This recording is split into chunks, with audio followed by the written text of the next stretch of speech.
Hola, hola. Bueno, voy a empezar a compartir pantalla para comenzar la clase.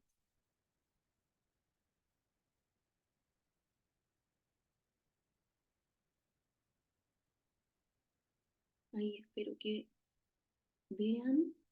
Un segundo. Y comenzamos. Ya, como les expliqué, esta clase la idea es que la vean y en base a lo visto en esta clase les voy a pedir que hagan un pequeño ejercicio que les voy a mandar la pauta, ya, para que reemplacen la clase del sábado. Entonces hoy día, la otra vez, recuerdan que vimos algunos elementos respecto a la fenomenología de los delitos sexuales, ¿cierto? Eh, algunos términos generales de cómo se comportaba el delito a nivel nacional, ¿cierto? Que recuerdan, por ejemplo, que la mayoría de los casos, la mayoría de los delitos eran cometidos hacia niños, niñas y adolescentes. Súper importante que lo tengan en cuenta. También la mayoría de las víctimas son mujeres, la mayoría de los agresores son hombres y la mayoría de los casos son cometidos por personas conocidas o familiares, ¿ya? Es mucho más frecuente ese tipo de delito que los delitos que son cometidos por un desconocido o eh, por no sé, un psicópata o qué sé yo.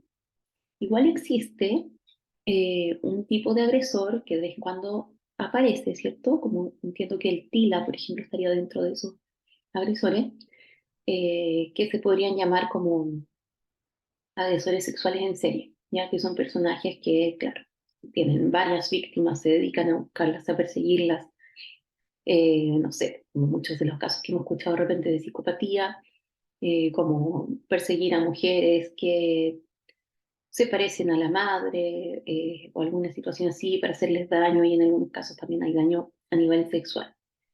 Pero como les he comentado, esos son como siempre los casos menos frecuentes que vamos a tener. Entonces, respecto a las características, son principalmente eso que les cuento entonces, ¿ya? Las características generales de cómo se comporta el delito.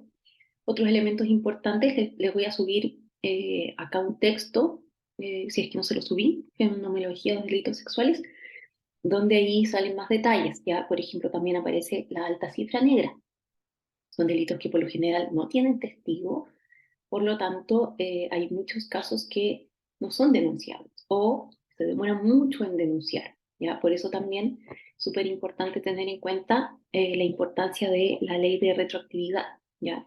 Que permite desde ahora en adelante, no desde ahora, no recuerdo el año exacto, pero más o menos desde hace 5 años que se está aplicando, que por ejemplo, si una persona es víctima de un delito, no sé, el día de hoy, teniendo 7 años, 5 años, puede denunciar hasta que tenga 30, hasta que tenga 40 años. ¿Ya? Eso antes no pasaba, antes a los 10 años, si no me equivoco, ya no se podía denunciar. Y eso también generaba que hubiera mucha infradenuncia. ¿Ya? Y que esos son temas importantes porque justamente por las características que les comento, ¿cierto? Que son delitos que en general son cometidos por personas de confianza de las víctimas, personas familiares, a veces padres o personas como con un importante vínculo afectivo, se hace muy complejo la denuncia, porque la denuncia en muchos casos implica un quiebre en las dinámicas familiares, en la convivencia familiar, y muchas veces el mismo acto de la denuncia, la develación del delito, genera una crisis aún más grande que el delito mismo. Puede generar aún más daño y cómo se maneja la develación en algunos casos que el mismo delito, aunque suene extraño. Eso también hay que tenerlo en cuenta en estos casos. Ya. Bueno, hay algunos elementos que podrían explicar cierta psicopatología a nivel transgeneracional y familiar. Y es que hay algunos casos en que nos encontramos con lo que se llaman familias incestuosas, ¿ya? Las familias incestuosas son términos muy superficiales. Podríamos decir que son familias que, por ejemplo, por haber vivido delitos sexuales a lo largo de su vida hacia atrás, generaciones anteriores y anteriores, o por otras razones, tienen un lenguaje de la expresión del afecto eh, que está sexualizado, ¿ya? Es decir, son personas que de alguna forma confunden la expresión afectiva, el abrazar, el decir te quiero, la expresión afecto dentro de una familia, de un sistema familiar, con transgresiones sexuales. ¿Ya? En algún momento de la vida, en Aysén me tocó ver un caso que lo clasificamos como una familia incestuosa, que tenía, bueno, cumplen varias características. En general son familias que están muy aisladas, ¿ya? De la sociedad misma, son como familias que solamente interactúan entre ellos mismos. Entonces, en este caso, por ejemplo, era una casa que siempre estaba toda cerrada, no se veía para adentro, las ventanas, todo estaba muy cerrado. Bueno, esas cosas también pasan harto en Aysén porque como es frío, no hay tanta ventana, no se acostumbra a abrir mucho la ventana, pero en este caso era una casa que se veía muy cerrada, no dejaban entrar, fue súper difícil generar una visita, la gente no abría y los vecinos y la gente de alrededor sabía que la familia tendía a hacer eso, los niños faltaban mucho al colegio, como que de alguna forma son familias que empiezan a aislarse y a protegerse de que nadie sepa qué está pasando dentro del sistema familiar. Personas muy desconfiadas con todas las personas que no sean parte del sistema familiar, no respondían preguntas, no se comunicaban con nadie. Y bueno, y dentro de este sistema familiar habían muchos delitos sexuales, no solamente hacia el niño, que fue el caso que llegó, sino también entre otros miembros de la familia, ¿ya? Identificando en ese caso justamente que había como un lenguaje sexualizado de los afectos dentro de ese sistema familiar, ¿ya? Eso también es algo que en algunos casos nos podemos encontrar dentro de las características como de las dinámicas de los delitos sexuales, ¿ya? Entonces vamos a tener la mayoría de los casos, ¿cierto? Intrafamiliar, una situación en que hay una cierta manipulación. También vamos a tener en algunos casos personajes como el Tila, como más psicópatas, agresores sexuales en serie, por así decirlo, que van a tener una búsqueda específica de hacer daño, pero son los menos frecuentes, pero también existen. Y vamos a tener también este funcionamiento como de lo que se llama familia incestuosa. No significa que todos los delitos intrafamiliares sean incestuosos, ¿ya? Pero en algunos casos nos vamos a encontrar además con características que van a hablar de la descripción de esta familia. Voy a tratar de buscarles el texto de las familias incestuosas porque parece que es importante entenderlo y aprenderlo porque de vez en cuando aparecen estos casos y son muy difíciles de evaluar justamente porque están muy cerrados, se aíslan mucho. Ya. Muchas veces nos vamos a encontrar con que los cuidadores principales, por ejemplo, ya, como ejemplo la madre, va a tener una historia de transgresión sexual.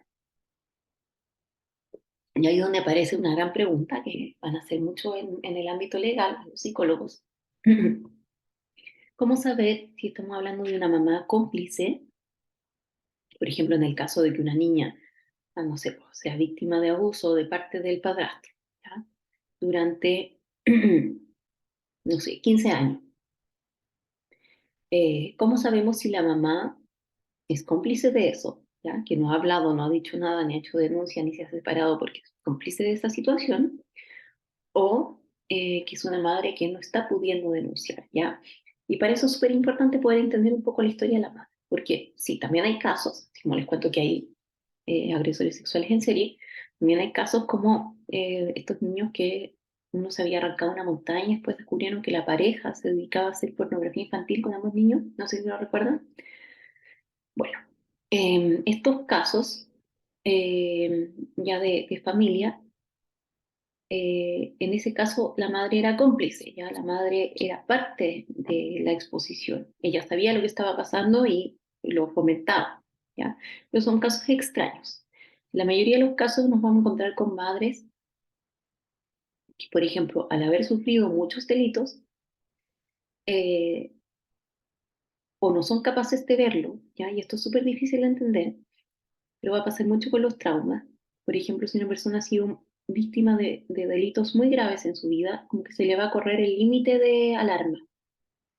Y cuando eso pasa, es muy difícil que la madre pueda ver, es como si estuviera ciega, ¿ya? Como si pese a que están las pruebas ahí, no quiere verlo y no lo ve, ¿ya? Es un caso que nos vamos a encontrar harto, especialmente cuando tenemos una madre con una historia de agresión. Y otra cosa que puede pasar es como sentir que, si bien están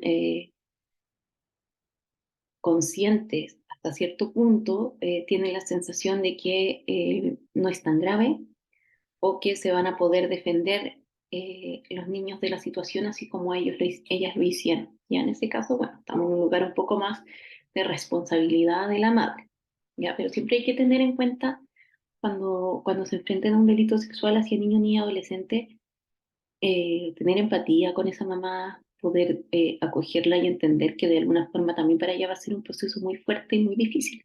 Especialmente en el caso, por ejemplo, que el agresor sea el padrastro, ¿ya?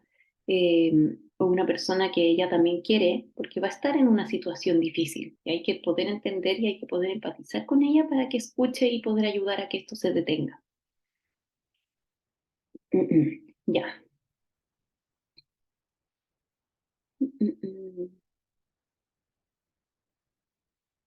Ya, lo otro importante es que se distribuyen indistintamente entre clases sociales los delitos sexuales. Ya no nos vamos a encontrar con más o menos delitos sexuales por situaciones de pobreza en los espacios de personas más acomodadas, con más dinero. Vamos a encontrarnos igual con delitos sexuales de los mismos niveles de gravedad. La diferencia es que quizás sea aún más difícil denunciarlos, ¿ya? Porque tienden a cerrarse mucho esas cosas, a esconderse mucho más ese tipo de cosas en las clases sociales altas. Los colegios tampoco tienen tanta obligatoriedad a veces de hacer las denuncias, entonces hacen trabajos de repente medio como a ellos se les ocurre para que tratar de mantener las cosas ocultas. O sea, hay muchos problemas a veces más de negligencia de cómo se manejan las situaciones en las clases más altas. En las clases más bajas o los colegios municipales, por ejemplo, hay más protocolos, hay más vigilancia en ese sentido, por lo tanto, es más fácil que termine siendo denunciado, ¿ya? Pero siempre va a haber un porcentaje que no se va a saber, ¿ya? Eso recuérdelo siempre en cualquier caso. Ya. Vamos a ver algunos de los delitos, ya nos vamos a ver todos, pero para que tengan algunos incorporados puedan ver lo diferente que puede ser. Eh, Aquí hay un ejemplo que tiene que ver con, o sea, se los voy a leer, pero el que abusivamente realizare una acción sexual distinta del acceso carnal con una persona mayor de 14 años será castigado con presidio menor en su grado máximo cuando el abuso consistiere en la concurrencia de alguna de las circunstancias enumeradas en el artículo 361. El 361 es bueno, hasta allá abajo, ¿cierto? Es el de la violación. O sea, aquí, ¿cuál es la diferencia entre la violación cuando estamos hablando de un mayor de edad, cuando estamos hablando de estupro? ¿Ya? Tiene que ver con perdón, me equivoqué de empleo.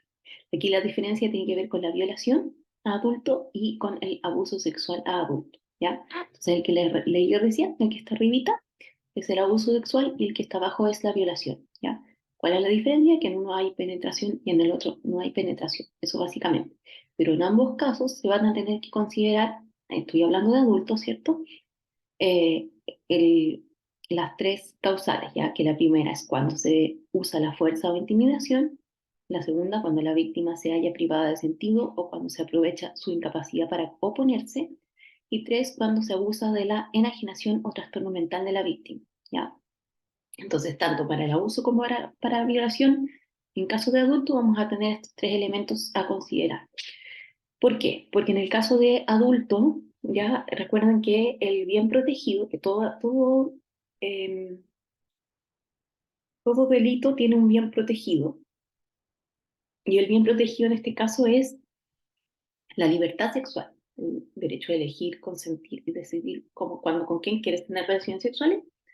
En el caso de menores de edad, la que se recuerden es la indemnidad sexual, ya que tiene que ver en ese caso ya con el nivel de desarrollo psicosexual del niño, en que por su edad no puede consentir a una situación sexual aún, ¿ya? Esa va a ser la diferencia. Por lo tanto, en el caso de los niños, de los menores de 14, no vamos a necesitar estas tres causales, ¿ya?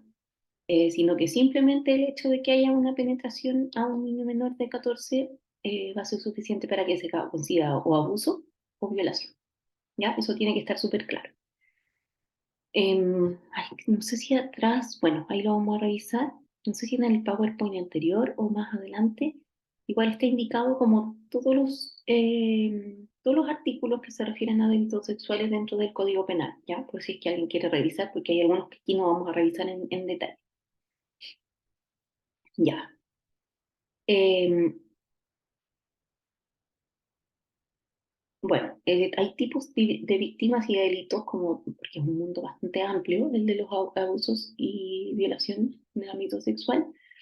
Entonces, hay varios casos que tienen que ver con delitos hacia mujeres, que muchas veces están bien relacionados con la violencia intrafamiliar. ¿Ya? Hay algunos autores que van a plantear que hay situaciones de violencia extrema que terminan siendo situaciones de abuso sexual, ¿ya? Como una expresión de la violencia, ¿ya? Como una expresión a veces de la jerarquía o de la posición de poder, o de yo te puedo dominar, ¿cierto? Hay algunos delitos que tienen mucho que ver con eso, especialmente los que ocurren hacia mujeres adultas por parte de hombres, muchas veces en contextos de fiestas, de encuentros, a veces también en contextos eh, jerárquicos, no sé, pues por así decirlo, de tribus o de espacios sociales donde hay una forma como de posicionarse en el poder desde ese lugar.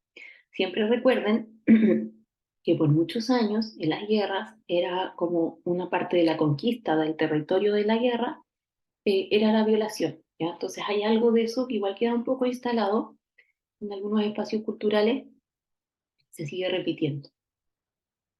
En general, se tiende a identificar que cuando el autor del delito, el agresor, es un conocido o es un familiar, ya que sabemos que es la mayoría de los casos, vamos a encontrarnos con un mayor nivel de daño, ¿ya? Nada es así como una regla tan estricta, pero en general nos vamos a encontrar con un daño que quizás no sea tan visible, ¿ya? Quizás no haya tantos síntomas visibles, pero puede aparecer más, por ejemplo, lo que se llama secuelas psicológicas, que son ya cosas que quedaron instaladas en la personalidad.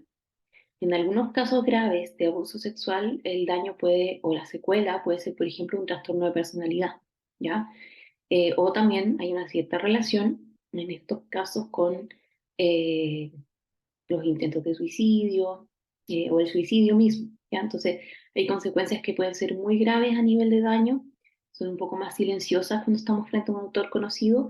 Tenemos que saber que si estamos frente a una persona conocida o familiar, como hay confianza, como hay vínculos, mucho más complejo para la mente entender lo que pasó ahí, y eso puede generar siempre un mayor nivel de daño. Entonces, siempre vamos a tener que tratar con más cuidado esos casos. En el caso de terapia de reparación, son terapias largas, ¿ya? Yo, por ejemplo, estuve en una terapia de reparación, caso de una mujer que ha sido víctima de delitos sexuales por parte de una familiar, durante 15 años, no me acuerdo si 15 o 17 años, un montón de tiempo, casi toda su vida. Y estuvimos, claro, 2 años en un proceso de terapia semanal intenso, terapia de reparación. Y ella ya había tenido anteriormente algún tipo de terapia. Ustedes necesitan un proceso bien largo, para poder mejorar, comprender y tomar decisiones respecto a ellas mismas. Cuando estamos frente a un autor extrafamiliar, ya por ejemplo, esto también ocurre harto como fiesta, ya contexto de fiesta, una chica está un poco borracha y es abusada sexualmente por una persona que ya no conoce. En esos casos nos vamos a encontrar con una sintomatología mucho más fuerte. Por ejemplo, es más posible que nos encontremos con un estrés agudo o postraumático. La diferencia entre estrés agudo y postraumático es que el estrés agudo eh, es en el primer mes de que ocurrió la situación de delito, por ejemplo, y el estrés postraumático es posterior a ese tiempo. Ya esa es la diferencia, pero los síntomas son parecidos: pesadillas, insomnio, despersonalización. No sé si se acuerdan lo que era eso, cuando uno se siente como ajeno al propio cuerpo. Desrealización, que es como sentir que uno está soñando cuando estás despierto. eh, la sensación de indefensión, de sentirse siempre en peligro, que siempre va a pasar algo. Ya ahí, por ejemplo, yo les comentaba, no sé si ustedes o los otros chicos, que, por ejemplo, yo tenía una paciente que luego de una violación, antes de dormir, en su departamento, que a pesar de que tenía doble llave y que ya a veces le costaba abrir la puerta, ella además agregaba muebles a la entrada, porque no se sentía nunca segura, realmente segura, ¿ya? Eso es también parte de los síntomas que pueden haber con un caso postraumático, ¿ya? Entonces, cuando nos encontramos con un episodio único o un episodio extrafamiliar, quizás no es único, quizás pasa un par de veces, pero no es con la frecuencia que pueda pasar en el otro ejemplo, nos vamos a encontrar a veces con una sintomatología muy fuerte, pero que en general tiende a disminuir con el tiempo. Ojo igual que el tiempo no es unos meses y que la persona va a estar mejor, ¿ya? Pueden ser años, pueden ser 5 años, puede ser mucho tiempo y también se requiere terapia. Y sí, es súper importante, especialmente cuando nos encontramos con el extrafamiliar, con este episodio como más violento a veces, todo lo que son los delitos violentos, eh, hacer terapia psiquiátrica pronto, justamente para evitar que se mantenga después un postraumático, porque el postraumático es como que ya pasó la situación y algo ocurre más adelante, hay un desencadenante y todo vuelve a activarse y es muy incómoda esa sintomatología. Por lo tanto, la idea siempre es tener una atención psiquiátrica pronto, y la primera atención que uno hace también es la intervención en crisis. Todo eso es súper importante para poder disminuir lo más posible toda la sintomatología que viene después. Ya. También existe, ¿cierto? Lo que llamamos tortura, ¿ya? Por ejemplo, todo lo que pasó en la dictadura en Chile en 1973, que la tortura se va a considerar cuando, por ejemplo, haya una violación y la persona que está agrediendo, o sea, la persona que violó, tiene un cargo importante, por ejemplo, general en jefe del ejército, ya como un cargo importante, importante, con mucho poder, o es funcionario, y está ejerciendo como ese acto por una instrucción, ahí es cuando se va a considerar tortura, ¿ya? Y en la dictadura, claro, tuvimos muchos tipos de delitos sexuales, algunos con cosas bien fuertes que ocurrieron. Si alguien quiere revisar o leer, está el informe Rettig y está el informe Valech, donde salen descritas todas las situaciones que denunció la gente. Y ahí, claro, aparecen introducción de animales y cosas así bien terribles, que es algo que se usaba como práctica de tortura dentro de la dictadura, ¿ya? También tenemos el acoso sexual, que vamos a diferenciar el acoso sexual del acoso sexual callejero, ¿ya?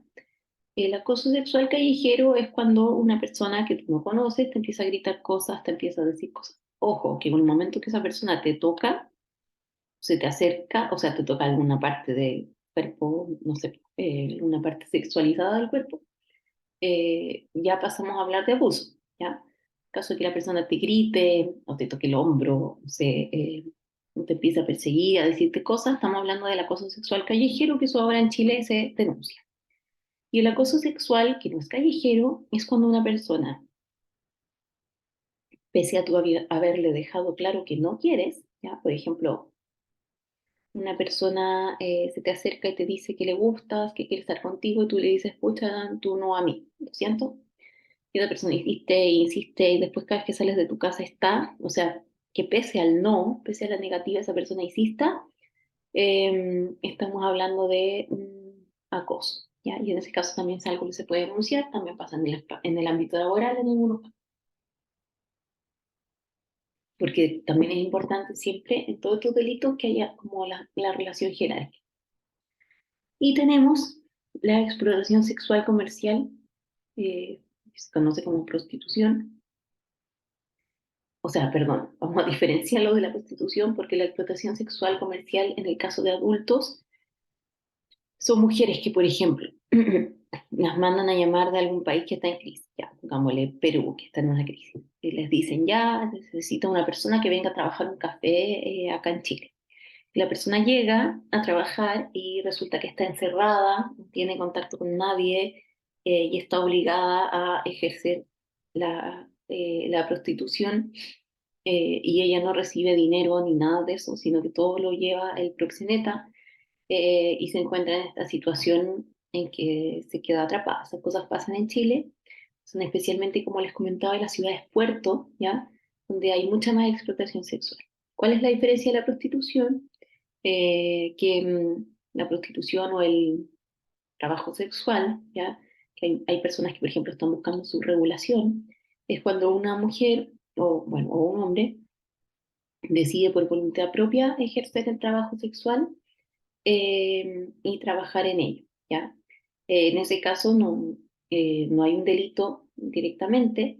Bueno, hay algunas personas que dicen que debe hacer, hay todo un debate al respecto, pero a mi parecer no estamos hablando del mismo caso porque hay una voluntariedad de la persona de ejercer ese trabajo, ¿ya?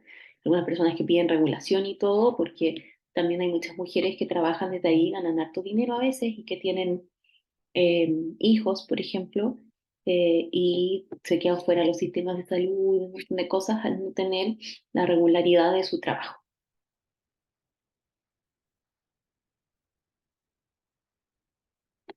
Ya. También tenemos, como en otros tipos de víctimas, todo lo que son los delitos hacia niños, niñas y adolescentes. ¿Ya? Les voy a leer también el artículo 366 bis. Bis es porque se agregan y se les ponen bis, cosas que no hay que enredarse. ¿Qué dice? El que realizare una acción sexual distinta del acceso carnal con una persona menor de 14 años, ya aquí recuerden, menor de 14 años, estamos hablando de indemnidad como bien protegido, que es el desarrollo psicosexual, será castigado con la pena de presidio menor en su grado máximo a presidio mayor en su grado mínimo. ¿Ya? Bueno, eso son cantidad de años de cárcel. El artículo 366 ya dice, para los efectos de los tres artículos anteriores, entenderá por acción sexual cualquier acto de significación sexual y de relevancia realizado mediante contacto corporal con la víctima o que haya afectado los genitales, el ano o la boca de la víctima, aun cuando no hubiera contacto corporal con ella. ¿Ya? O sea, el abuso sexual eh, también se va a considerar cuando no haya un contacto directo físico. ¿Ya? Em, por ejemplo, un abuso que es cometido con un objeto, por ejemplo, lo que decía los animales o instrumentos, qué sé yo, que también se van a considerar como delito. Ya. Bueno, lo mismo que les decía recién, siempre que nos encontramos con una persona conocida o familiar donde hay un vínculo, que lo vamos a explicar en más detalle después, vamos a encontrarnos con un posible mayor daño, especialmente cuando estamos hablando de un delito sexual hacia un niño y estamos hablando del momento de la develación, ¿ya? Porque en el momento de la develación pueden pasar muchas cosas. Hay muchos casos en que, por ejemplo, el abusador es una persona de confianza de la familia, por lo tanto, una persona que, por ejemplo, hace las compras del supermercado. ¿Ya? Una familia que no tiene recursos, que necesita esas compras. Por lo tanto, la develación implica cortar ese vínculo y implica la familia se va a empobrecer. ¿Ya? Y en ese caso, también el daño a veces se relaciona con la culpa que va a sentir el niño al haber sentido que expuso a su familia de alguna forma ese empobrecimiento, ¿ya? O la madre puede estar muy complicada, porque por un lado sabe que tiene que denunciarlo, pero por otro lado sabe que va a perder ese beneficio, ¿ya? Yo he escuchado casos que lo hacen igual, pero incómodos, también he escuchado casos que tienen resistencia a denunciar justamente por este tipo de cosas. Y en el caso extrafamiliar, en niños, claro, en general son más rápidamente detectados por la sintomatología, porque hay un cambio muy drástico y porque cuando no hay un vínculo de confianza también es más fácil de velar o contar lo que está pasando, ¿ya? Otra cosa que puede pasar en el caso del autor conocido familiar en niños es el desplazamiento de la figura del agresor, ¿ya? Eso está descrito y todo como fenómeno.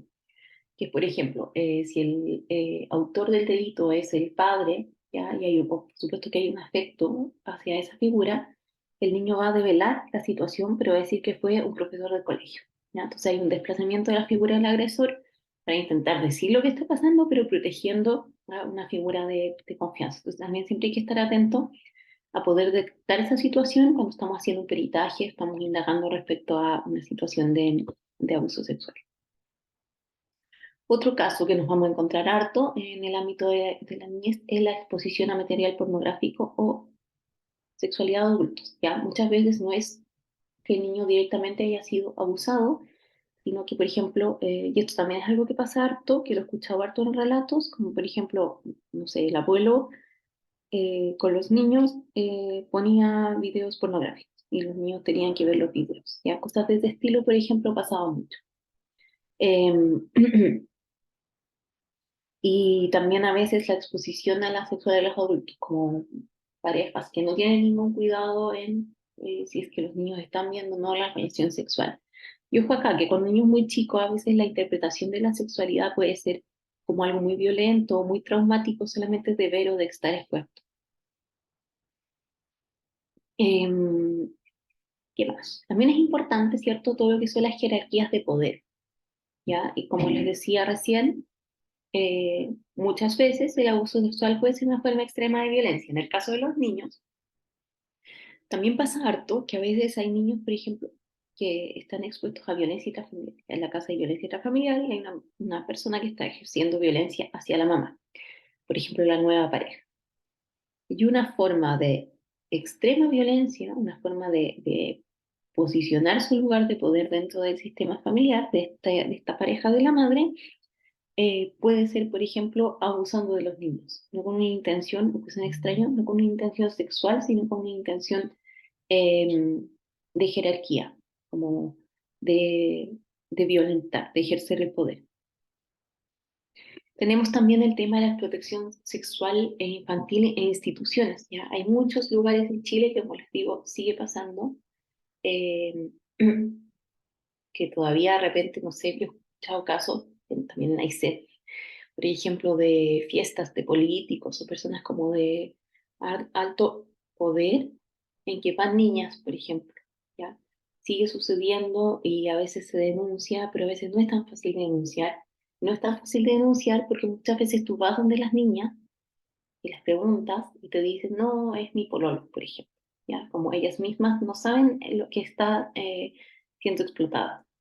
Sename tiene un montón de denuncias relacionadas a explotación sexual infantil. Siempre los espacios de Sename que están ligados a las ciudades puerto, donde tienen más niveles de explotación sexual infantil. Hay importantes redes, algunas se han desarticulado, otras no, ya, pero es un tema que sigue muy vigente y muy fuerte en Chile.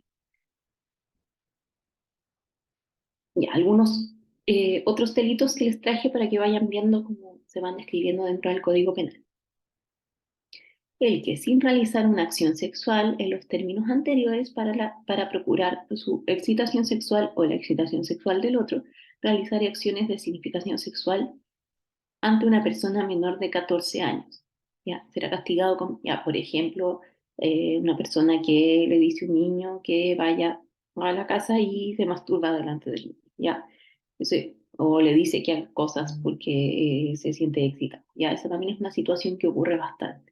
En que no hay un contacto físico, como les decía recién, pero sigue siendo abuso. Abajo dice, si se determinare a una persona menor de 14 años a realizar acciones de significación sexual delante suyo o de otros, o se le hiciera ver o escuchar material pornográfico o de explotación sexual o presenciar espectáculos del mismo carácter. ¿Ya?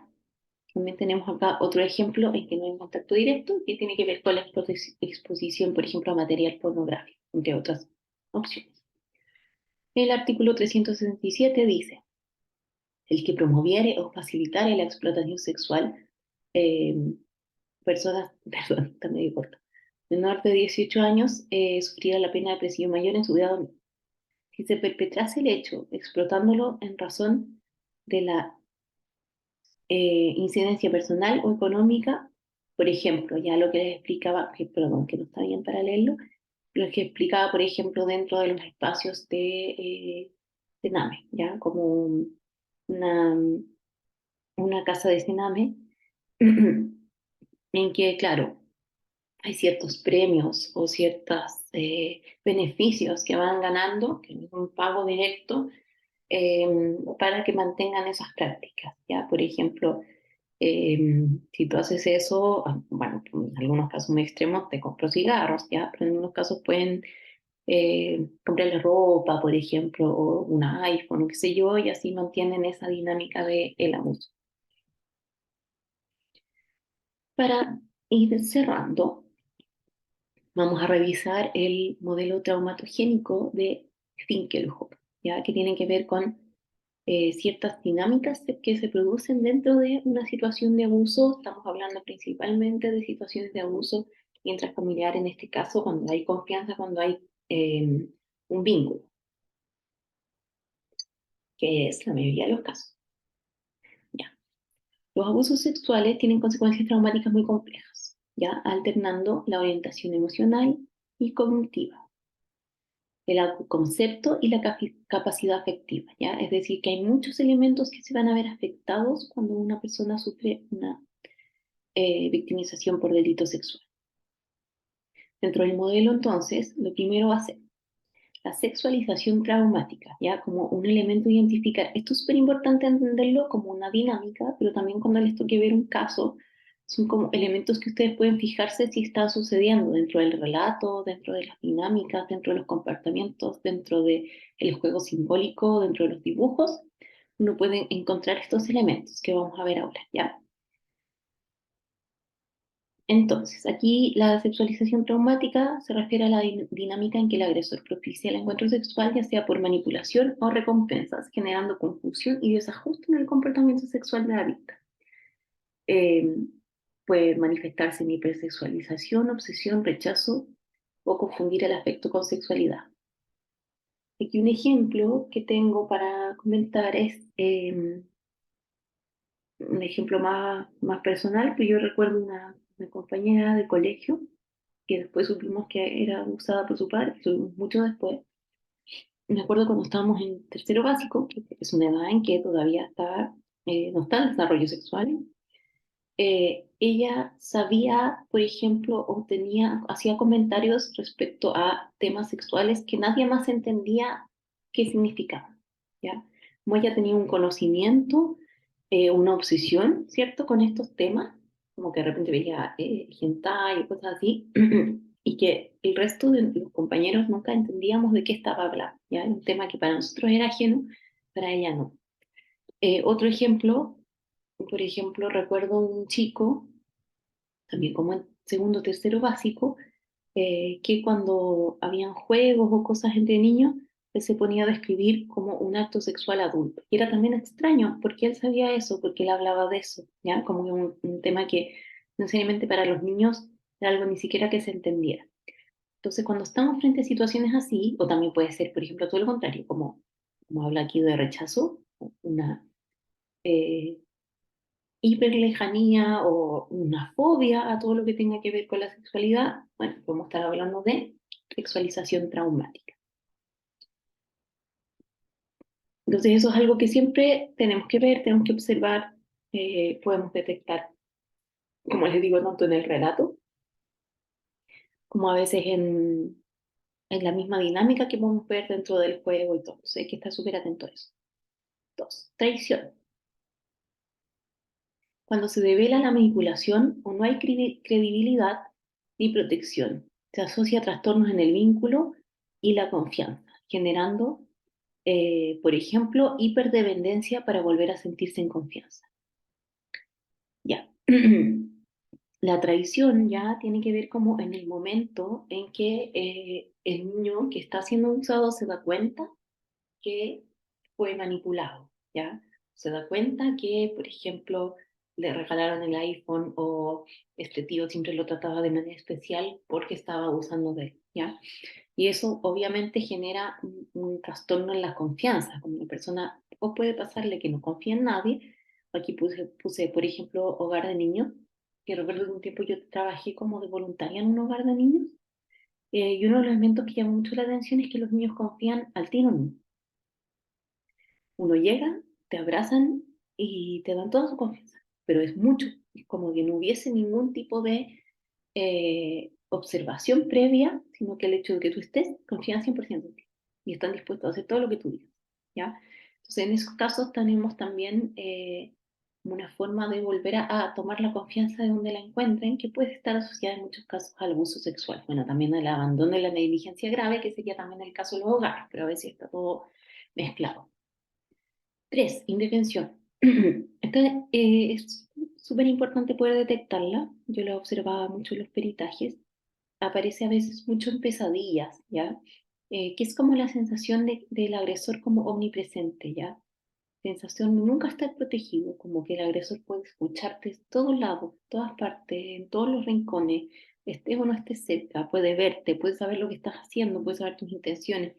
Y esto a veces se manifiesta en niños, por ejemplo, pesadillas, ¿ya? Soñar que los persiguen y los persiguen.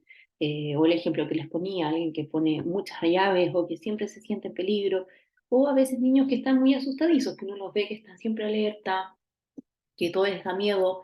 Eh, una forma de detectar la indefensión, bueno, más es la violencia.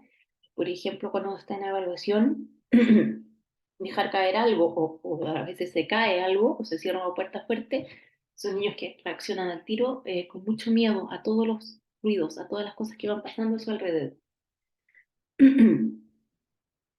4, estigmatización, ¿ya? Eh, manchado, culpable, asociado o confuso de la experiencia sexual, la aparición del deseo, sintomatología grave y un impulso de riesgo suicida, ¿ya? Eh, la estigmatización tiene que ver como con la sensación que hay que recordar que los delitos sexuales son bien complejos. Y uno de los elementos que lo hace complejo es que a veces, esto lo explicaba alguna vez un médico que leí por ahí, que hablaba de que hay que entender siempre que el cuerpo tiene una reacción independiente a la mente. ¿Ya? Por lo tanto, muchas veces en los delitos sexuales las personas sienten una cierta excitación, por ejemplo, y eso hace sentir que ellos buscaron la situación. O la misma manipulación en todo este modelo traumatogénico que describe Finkelhor, así que a veces el abusador haga que sea el niño quien sienta que lo está buscando, como que dan vuelta un poco el rol. Entonces, todos estos elementos hacen que haya mucha culpa, siempre va a haber mucha culpa, o la sensación de estar manchado se refiere un poco como a sentir que todos saben que él está como manchado por la sexualidad o que fue abusado, ya como que fuera algo que se hace evidente. Esto a veces en pruebas gráficas, por ejemplo, se observa en que, por ejemplo, los niños se dibujan con manchas, a veces en la zona genital, manchas grandes, de otro color muy distinto, como hiperdestacando, como si todos notaran que les pasó esto. ¿Ya? Esto también es algo que se detecta mucho, es súper importante revisar y ver, por ejemplo, cuando estamos haciendo un peritaje. Ya.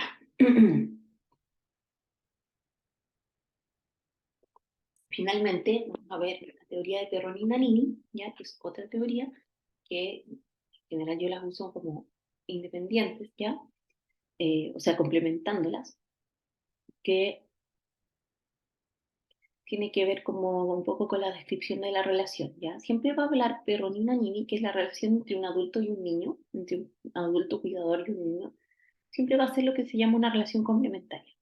Es decir, que vamos a tener siempre una relación jerárquica, en que una persona va a tener más poder que el otro. Entonces, siempre que nosotros estemos en una relación con un niño, tenemos que entender que tenemos ese tipo de relación, ¿ya? Por lo tanto, yo siempre voy a tener un poder. Entonces, cuando se abusa de ese poder, se hace uso de ese poder, es como lo que va a describir Perronina Nini, que pasa con los casos de delitos sexuales. Entonces, explicando eso, ¿cierto? Esa jerarquía, por ejemplo, el ejemplo del hogar de niños, de que los niños al tiro tenían mucha confianza, la gran mayoría de los delitos sexuales intrafamiliares ocurren sin violencia, ya no vamos a encontrar violencia. Y eso hace muy difícil a veces para la víctima entender que no hubo voluntad de ellos en eso, ¿ya? Y aquí es donde aparece lo que ellos describen como la dinámica del hechizo, ¿ya? Que tiene que ver con la sensación de estar bajo un hechizo. Primer elemento de la dinámica del hechizo va a ser la efracción, ¿ya? Que es transgresión del territorio físico o psíquico de la víctima, irrumpe en el espacio real o imaginario, ¿ya? Por ejemplo, el agresor puede ser que empiece a leer cuentos, ¿ya? Al niño, Y en esos cuentos empieza a hacerse parte de su vida psíquica, empieza a manipular, empieza a meterse en sus decisiones. Algunos ejemplos, mm, agresores que, por ejemplo, empiezan a intentar que instalar el deseo en el niño, ¿ya?